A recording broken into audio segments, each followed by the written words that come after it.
Вітаю! Ви глядзіце штотыднёвы выпуск навін палка Каліноўскага. Ваяры батальёна Літвін працягваюць працаваць на адным з самых гарачых напрамкаў фронту на ўсходзе ўкраіны. Выконваюць штурмавыя аперацыі і выведку пазіцый ворага. Батальён Волат таксама працуе на ўсходзе ўкраіны. Паспяхова знішчае ворага, працуюць з АГС і мінамётаў. Палкавое падраздзяленне БПЛА імя Мікіты Крыўцова праводзіла выведку тэхнікі акупанта, эфектыўна скарэктавала свае мінамёты, якія адпрацавалі па варожых пазіцыях. У выніку чаго акупанты панеслі страты. Страты параненых у палку Каліноўскага на гэтым тыдні няма.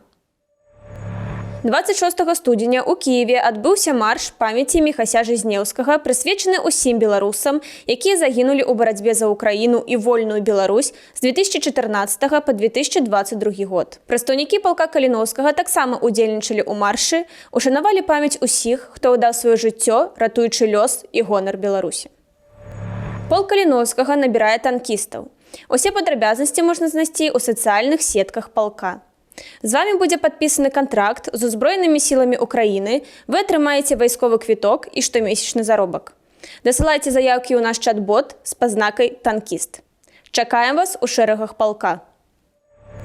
Усе актуальныя навіны, дэталі і падрабязнасці падзей вы можете знайсці на нашым афіцыйным сайце і ў сацыяльных сетках палка. Інфармацыя, якая тычыцца дапамогі палку Каліноўскага, таксама знаходзіцца на ўсіх нашых афіцыйных крыніцах. Дзякуй за ўвагу і да сустрэчы ў наступны панядзелак.